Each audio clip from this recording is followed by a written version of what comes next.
Programa Dois Pontos começando neste sábado abençoado e hoje com um assunto muito interessante e uma pessoa muito especial. Aqui ao meu lado eu estou com o Dr. Valdo Romão, ele que é diretor executivo da Convenção Batista de São Paulo e também é pós-graduando em História, Protestantismo e Teologia pela Faculdade Teológica Batista de São Paulo. Nome comprido, mas vem muito estudo por trás, não é mesmo? Uma alegria, estou aqui com vocês nesse programa que tem alcançado essa região e eu quero nesse momento cumprimentar a todos em nome dos batistas do estado de São Paulo. Muito obrigado. E vamos começar já aí com uma pergunta bem interessante, que nosso primeiro ponto de hoje é pós-modernidade, um assunto atual.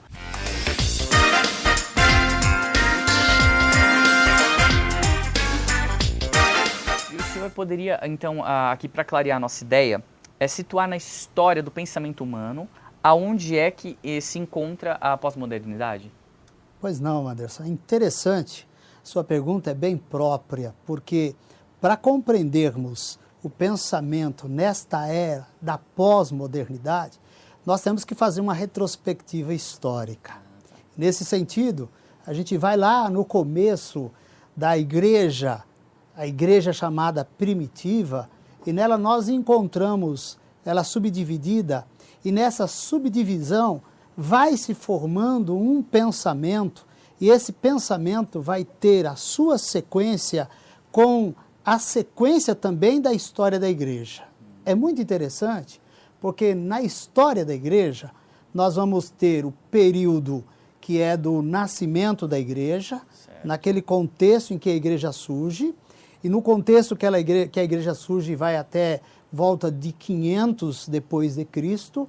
Nesse período nós vamos ter o período da perseguição, a grande perseguição, e nesse período da grande perseguição nós vamos ter a igreja sofrendo intensamente, mas está ali se formando um pensamento, está ali se trabalhando para que a igreja possa mostrar para que ela veio para o contexto social. Depois desse período da grande perseguição, nós vamos ter a conversão, que é a conversão de Constantino.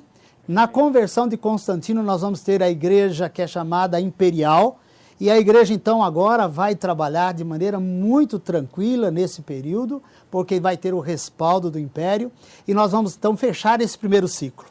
Ao fechar esse primeiro ciclo, também vai terminar o período do Império Romano. E nós vamos entrar agora num outro período, que vai do período de 500 depois de Cristo até o período de 1500, que é o período chamado medieval. Percebe-se como a gente tem então uma história muito longa para se contar?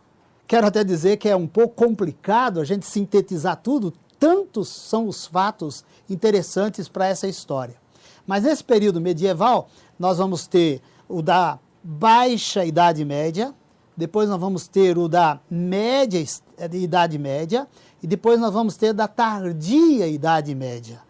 Nesse contexto todo, nós estamos vendo a igreja fazendo o seu pensamento, influenciando.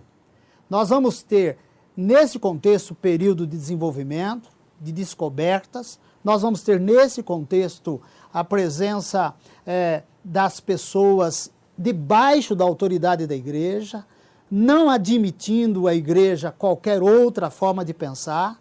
Aí nós vamos passar para o modernismo. Vem então a era da modernidade, e nessa era nós vamos ter o período da reforma. Dentro da reforma nós vamos ter o iluminismo, e aí nós vamos ter os questionamentos que vão vir com a reforma, em que a igreja de alguma forma perde a sua influência no pensamento. E aí as pessoas se descobrem que têm capacidade para discutir assuntos que são assuntos relevantes.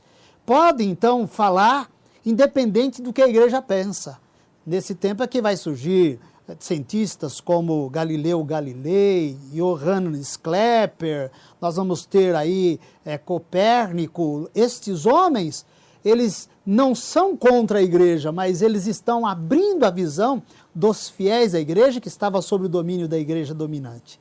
Nesse sentido, nós vamos ter então a construção desta época em que a igreja está muito complicada, porque ela é avara, ela é corrupta, e aí vem a liberdade, as pessoas pensam, o iluminismo então vai trazer luz para o entendimento das coisas, e neste contexto surge a possibilidade de ter aí uma revolução, onde vem a reforma. E a reforma protestante vem para o cenário da humanidade, e no cenário da humanidade, aí nós vamos ter um crescimento com a Revolução Francesa, nós vamos ter com a Revolução Industrial, nós vamos ter um período de desenvolvimento. E aí, no período da modernidade, pensa-se que se encontrou tudo o que o ser humano estava procurando, porque o pensamento era este. Agora, nós descobrimos a felicidade, mas qual não foi a surpresa que há um revés?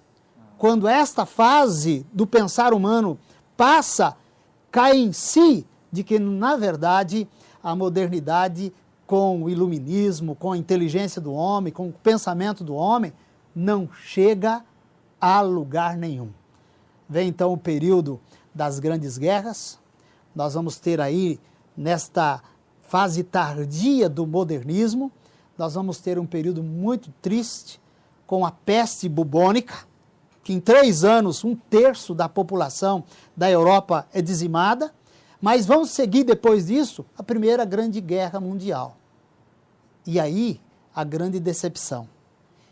Estamos aí, então, construindo um pensamento.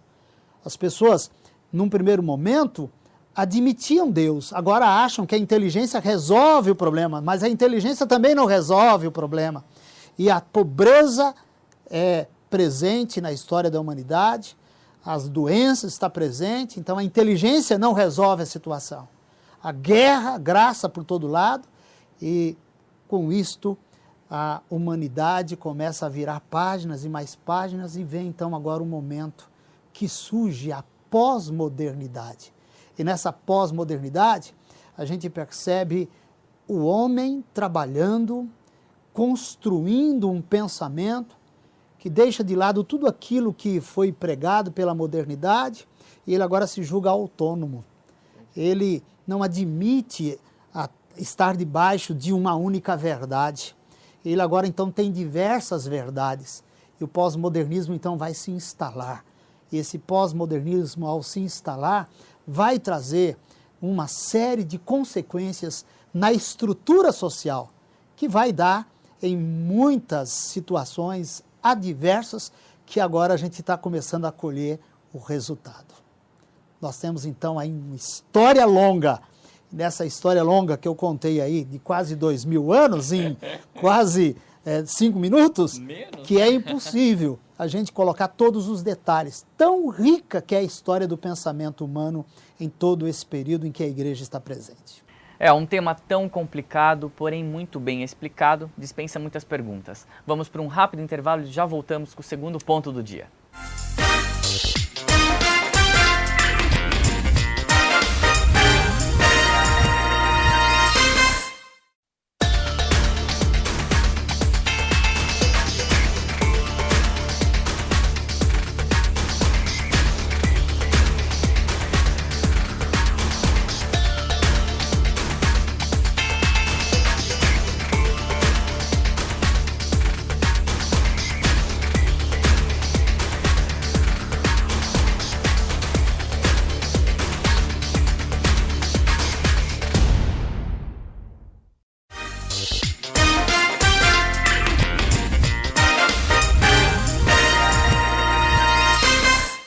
Voltando do intervalo, e o programa continua aqui com a presença do Dr. Valdo Romão, que vai continuar conversando com a gente mais um pouco. No primeiro ponto de hoje falamos sobre pós-modernidade e, dando sequência, no segundo ponto vamos falar sobre as instituições.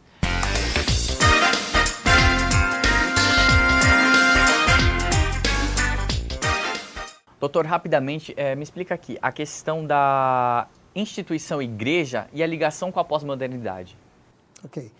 A igreja, ela tem tudo a ver com o pensamento humano, porque foi ela que trabalhou refletindo o pensamento humano, e com este andar da história, a igreja foi a grande protagonista desse pensar humano, o que é que vai acontecer? Na pós-modernidade, ela é uma instituição que está presente, agora sem muita relevância para aqueles que entendem que podem andar nesta sociedade, independente dessa instituição que já foi muito marcante na história do homem.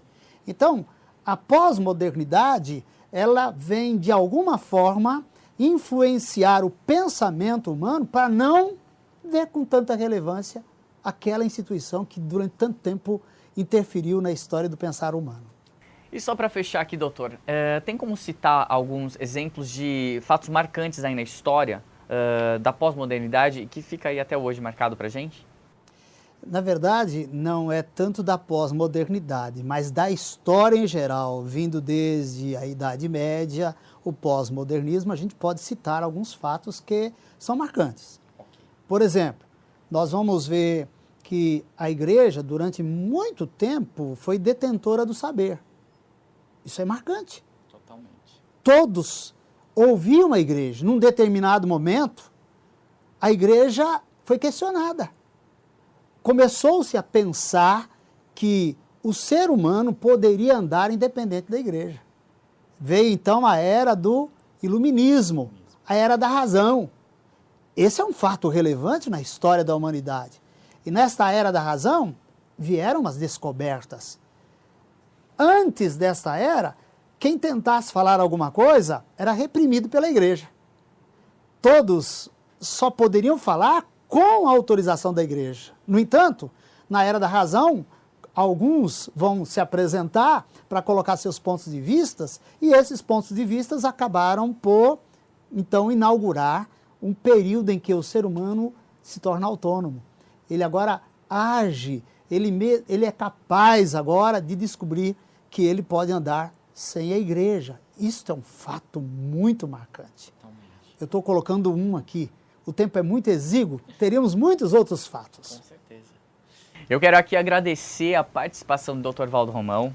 Eu aqui agradeço. Muito obrigado pela oportunidade. Oportunidade a nossa de aí aprender tanto em pouco tempo, né? Eu quero aproveitar aqui e falar que o doutor é coautor do livro Manual do Terceiro Setor e Instituições Religiosas. Está na sua terceira edição pela editora Atlas, não é mesmo? Exatamente. Temos a surpresa desse livro ter sido aceito, primeiro na academia e agora entrando nas instituições religiosas.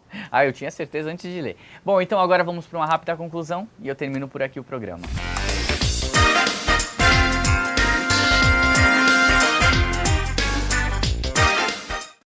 Nós estamos diante de um tema muito relevante. Reitero meus agradecimentos ao pastor Valdo Romão, diretor executivo da CEBESP, que Deus abençoe a vida dele. Falando sobre pós-modernidade, falando sobre instituições e principalmente relacionando com família, eu lembro-me do texto de Gênesis 2:18, quando Deus disse: não é bom que o homem esteja só, far-lhe-ei uma auxiliadora. Então, o propósito de Deus é que o homem não viva só, que ele viva em sociedade. Então, diante desse enfoque pós-moderno, da individualização do ser, nós precisamos voltar, resgatar o valor de um homem que vive em sociedade, que vive em família, resgatar o valor e a importância do indivíduo, ele viver bem com a sua família. É sobre isso que eu quero fazer você meditar no final do nosso programa. Como vai a sua família? Como vai o seu relacionamento familiar? Você, sua esposa, você, seus filhos. Que você possa refletir sobre isto e sabendo que Deus tem um propósito de restaurar a sua família. Por isso, neste momento, eu quero aproveitar para orar pela sua família. Não sei como está, mas Deus quer restaurar o seu relacionamento familiar.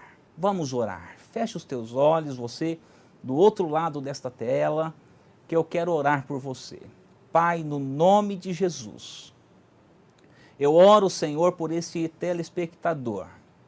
Que o Senhor, ó Deus, possa estar abençoando esta família, ó Deus, restaurando esta família, restaurando este relacionamento familiar, esse cônjuge, este adolescente, este jovem, que possa resgatar este valor, ó Deus, familiar. Meu Deus, que o Senhor possa estar abençoando a vida de cada um, derramando, Senhor, as mais ricas bênçãos do Senhor sobre esta casa. É a minha oração, ó Deus, em nome de Jesus. Amém. Muito obrigado, que Deus abençoe você e toda a sua família.